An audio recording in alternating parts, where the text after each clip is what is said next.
욥기 23장 1절에서 마지막 17절까지 말씀 한 절씩 교독합니다. 욥이 대답하여 이르되 오늘도 내게 바라는 마음과 근심이 있나니 내가 받는 재앙이 탄식보다 무거우니라.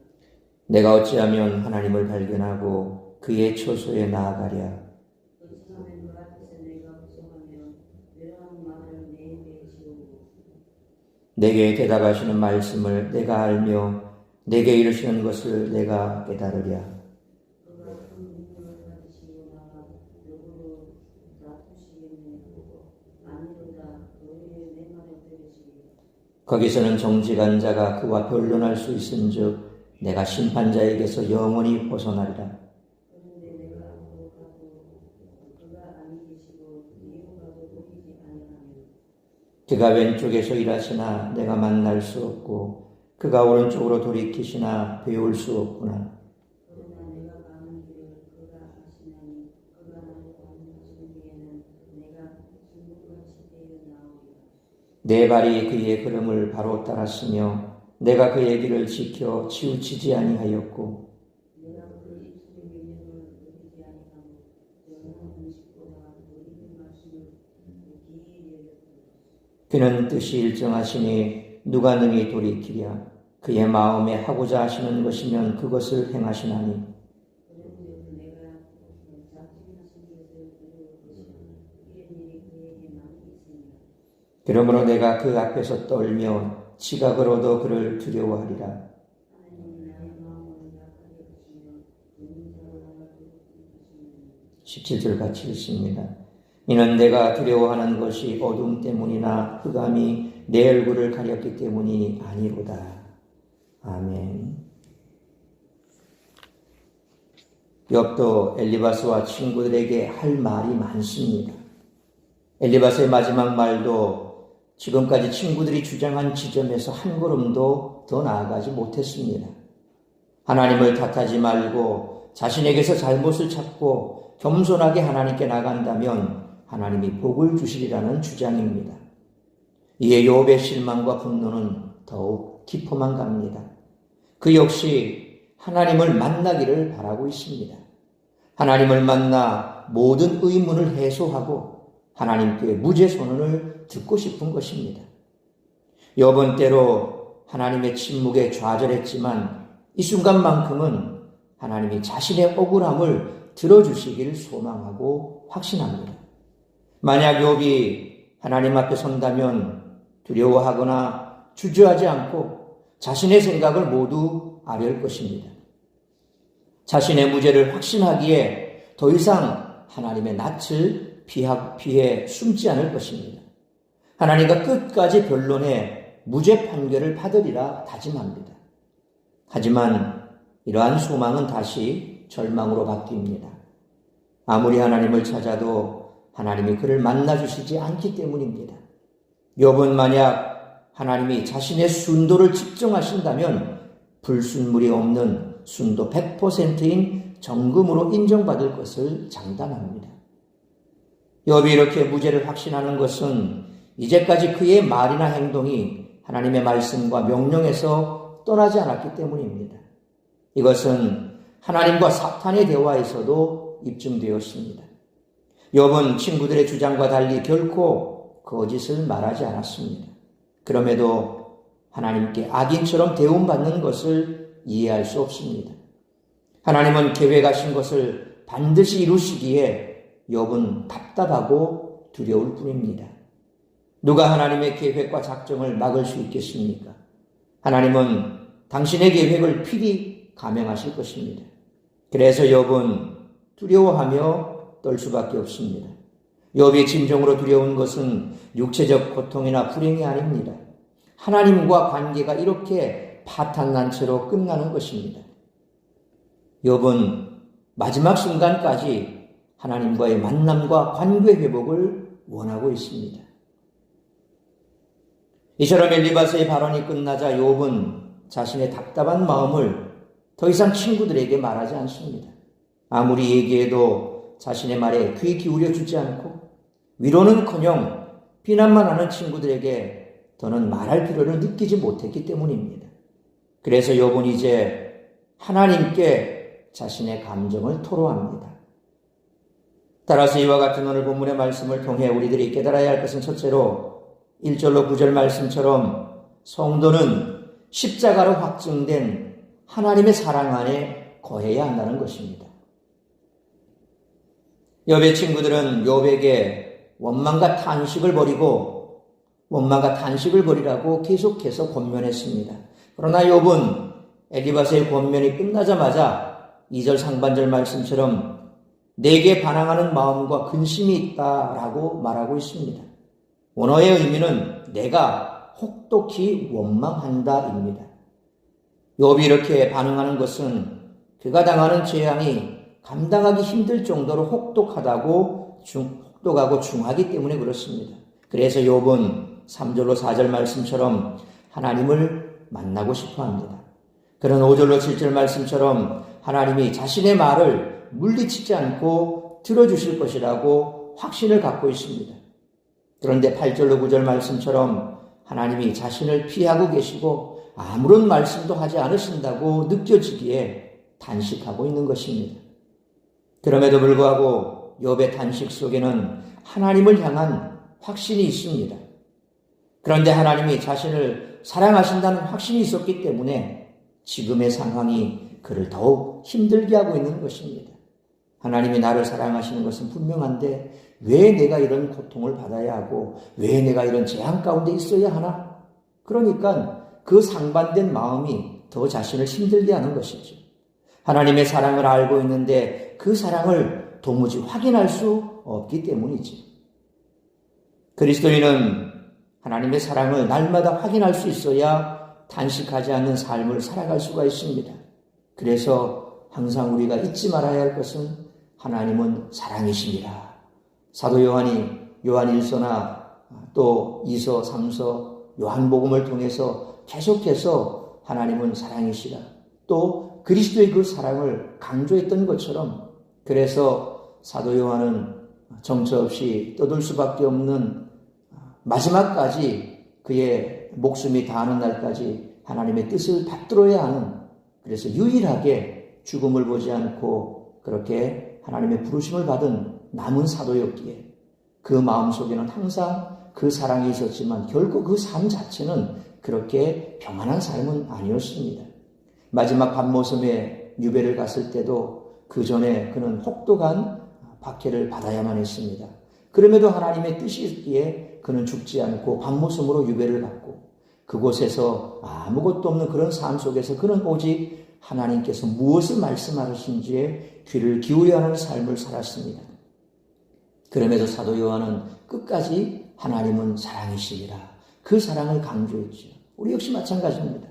우리가 삶이 힘들고 고통스럽고 그래서 정말 한 발짝도 더 앞으로 나가지 못하는 절망적인 상황 속에서도 붙들어야 할 것은 바로 하나님은 사랑이시라는 것입니다. 그런데 우리의 삶의 형편이 녹록지 않고 또 내가 당하는 고통이 크다면 욥과 같이 그렇게 고통할 수밖에 없습니다. 부르짖을 수밖에 없습니다. 분명 하나님은 사랑이신데 왜 나는 이런 고통 속에서 살아야 하나? 그 마음이 계속해서 들기 때문에 그래서 우리는 견디기 힘들어한다는 거죠. 그럼에도 불구하고 로마서 5장 8절에 우리가 아직 죄인 되었을 때에 그리스도께서 우리를 위하여 죽으심으로 하나님께서 우리에 대한 자기의 사랑을 확증하셨느니라 라는 말씀이 바로 하나님의 사랑에 대한 확실한 증거가 되어야 한다는 것입니다. 그러므로 우리 안에 있는 원망과 탄식을 그치고 예수 그리스도의 죽으심으로 확인된 하나님의 사랑 안에 거하는 우리 모두가 되시기를 축원합니다. 두 번째로 10절로 17절 말씀처럼 성도는 구원의 확신과 기쁨 가운데 살아야 한다는 것입니다. 욥은 자신이 무죄하다고 확신했습니다. 그러나 하나님이 이를 알아주시는지 확신하지는 못했습니다.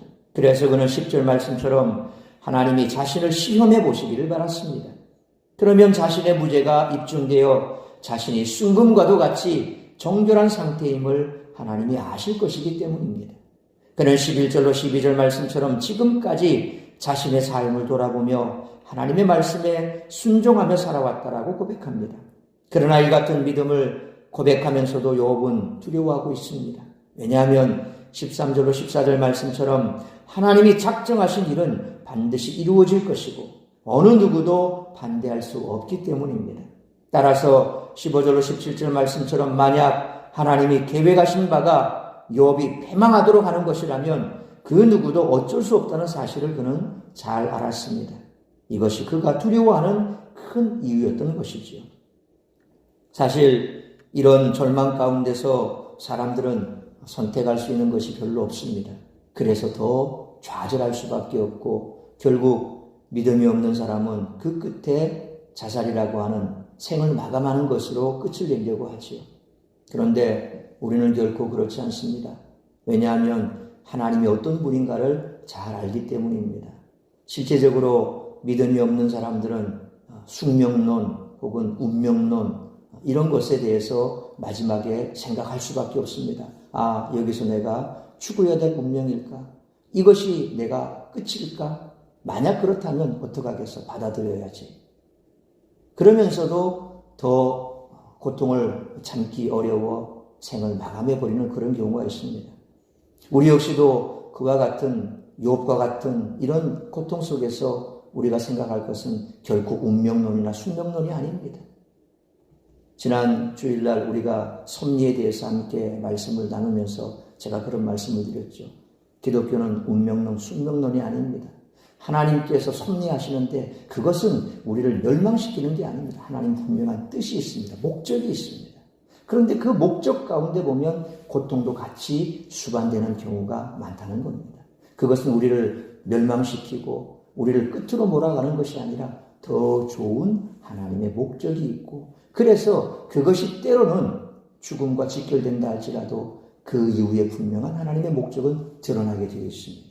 한 알의 밀알이 떨어져 땅에서 죽어야 많은 열매를 맺는다고 분명 주님 말씀하셨고 그 말씀 그대로 우리 주님은 십자가에 못 박혀 죽으셨습니다. 그런데 그 죽음으로 끝난 것이 아니죠. 하나님의 목적이 있었습니다. 그 죽음을 통해서 우리를 구원하시려는 하나님의 큰 목적이 있고 내가 한 알의 밀알이 되어 떡이 떨어져 죽어야 한다면 그 죽음으로 끝나는 것이 아니라 그 이후에 많은 열매를 맺게 하신다는 겁니다. 선교 현장에 피 뿌려 죽음이 바로 그런 것이죠. 대동강변에서 죽었던 토마스 선교사는 실질적으로 한반도에 들어와서 복음 한 번 외치지 못했습니다. 그가 대동강변에서 죽으며 마지막으로 던진 그 쪽부분. 근데 그것을 가지고 와서 소상원이나 많은 사람들이 그 성경책을 가지고 들어와 그걸 품고 있다가 도배지로 썼던 사람이 결국 그 도배지를 쳐다보면서 밤낮 없이 성경을 보고 예수를 믿게 되고 마지막 순간에 그를 참수시켰던 사람도 그가 살았던 곳이 바로 널다리골 교회 바로 옆에 살았습니다. 그러니까 거기에 살면서 결국 그가 죽였던 그 선교사의 마지막 절규를 그는 끝끝내 잊지 못하고 나중에 또 그 교회에 가서 예수를 믿고 그가 교회 기둥 같은 일꾼이 되고 그러니까 토마스 선교사의 죽음은 그냥 그 당시로 볼 때는 아무런 의미 없는 죽음이었지만 그 이후에 하나님께서는 그의 피뿌림을 통해서 이 땅에 교회가 세워지고 복음의 씨앗을 뿌렸던 거죠. 그러니까 결코 우리의 삶이 끝난다고 해서 목적 없이 끝난 것이 아니라 그것을 통해서 하나님께서는 분명한 목적을 가지고 일을 행하신다는 겁니다. 우리가 그것을 믿어야 됩니다. 그것을 믿지 못한다면 사실상 우리의 삶이 고난 가운데 있을 때는 아무런 의미도 찾지 못합니다. 욥은 지금 그렇게 몸부림치고 있거든요. 분명히 하나님이 나를 사랑하시는데 왜 내가 이와 같은 고통 속에 있을까? 하나님께서 하시고자 하신다면 그 뜻을 이루실 텐데 과연 그 뜻이 무엇일까? 발견하지 못하는 거거든요. 욥처럼 자신이 살아온 걸음걸이에 대해 확신을 가질 만큼 의로운 사람이 사실 얼마나 되겠습니까? 하지만 그러한 욥조차 하나님의 뜻 앞에서 두려워하고 있습니다. 하지만 예수님 안에 있는 성도는 하나님의 뜻 앞에서 두려워하지 않습니다.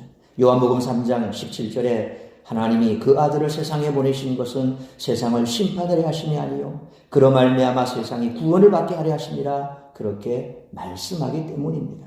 그러니까 오늘 우리가 구원받고 난 이후에 정말 예수 믿고 구원받으면 이제 고난 끝 행복이 시작되어야 되는데 왜 끝없는 고난 속에 나를 끌고 가고 계실까? 그것은 바로 내가 하늘의 미랄이 되기를 원하시기 때문이다. 우리는 그렇게 생각하면 문제가 없습니다. 하늘의 미랄은 죽어야 됩니다. 죽어야 많은 열매를 맺습니다. 그래서 선교지에 피가 뿌려지고 그리고 또한 누군가의 희생을 통해서 그 이후에 많은 열매를 맺게 하는 것. 결국 그는 천국에 가서 영광의 면류관을 받겠죠. 세상 사람들은 그건 별로 중요하게 생각하지 않습니다. 죽고 난 다음에 영화가 무슨 소용이 있냐? 이 땅에서 영화롭게 살아야지. 세상 사람들의 관점은 그거죠. 그건 왜 그렇습니까? 이 땅의 삶이 끝이라고 생각하기 때문에 그렇습니다. 이 땅의 삶이 길면은 80인데 요즘 100세 시대라고 말하지만 한 세기도 못 사는 인생 여기에서 살다가 끝나버리면 다 말짱 도루묵인데 그러니까 이 땅에서 그냥 고요식하고 부귀영화를 누리려고 그렇게 눈에 혈안이 돼 있지 않습니까?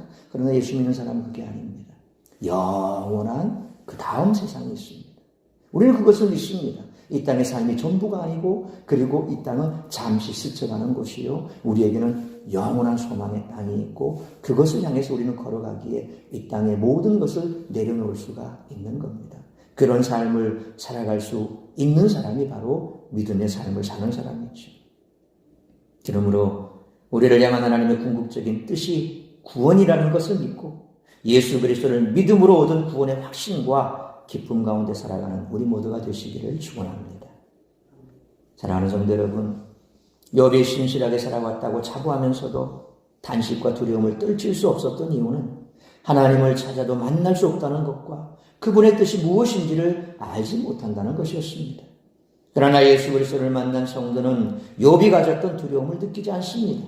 왜냐하면 예수님을 만났다며 하나님을 만난 것이고 예수 그리스도를 통해 하나님의 계획과 뜻이 우리의 구원이며 생명이라는 사실을 잘 알기 때문입니다. 그러므로 예수 그리스도 안에서 우리에게 주신 이 놀라운 구원의 은혜에 감사하며 흔들림 없는 구원의 확신을 가지고 욥과 같이 세상 속에서 두려움과 탄식으로 떨고 있는 이들에게 예수 그리스도의 이름을 당당하게 선포하고 전하는 우리 모두가 되시기를 주님의 이름으로 축원합니다. 기도하겠습니다. 걸어가신 아버지 하나님 은혜와 사랑을 감사합니다. 오늘 욥의 모습이 믿음 없이 살아가는 이 땅의 삶을 살아가는 많은 사람들의 모습이요. 뿐만 아니라 믿음으로 살아간다는 우리 가운데도 결코 지나칠 수 없는 어쩌면 삶의 절체절명의 위기와 고통 가운데 있는 그래서 그 고통 속에서 절규하는 우리의 모습인지도 모릅니다. 하나님의 사랑을 확신하면서도 그 사랑 안에 거하지 못하고 하나님의 뜻을 알지도 못하고 그래서 절망하는 우리의 모습인지도 모릅니다. 분명 우리는 예수 그리스도 안에서 하나님의 사랑을 확신해야 하는 줄로 믿습니다. 그 확신이 식어지면 결국 우리는 세상을 바라보게 되고 환경을 바라보게 되고 그 환경 넘어 계신 하나님을 보지 못하게 되는 것입니다.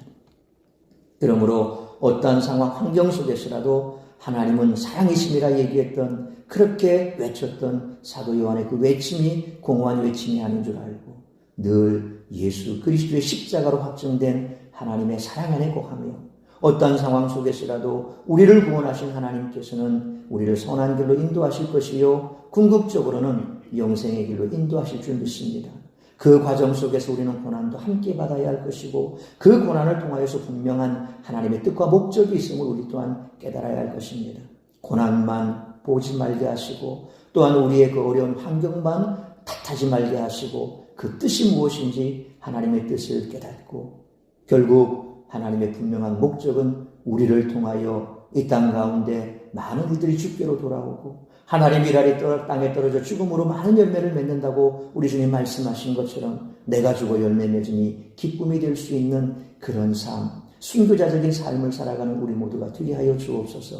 그리함으로 나를 통하여 고통 가운데 신음하는 자들에게 예수 그리스도의 그 복된 구원의 이름을 선포하고 복음을 증거하는 이 땅에서 우리에게 주어진 사명 잘 감당하는 땅끝까지 이르러 내 증인되라 말씀하신 그 사명을 잘 감당하는 우리 모두가 될 수 있도록 오늘도 성령으로 충만케 하여 주옵소서.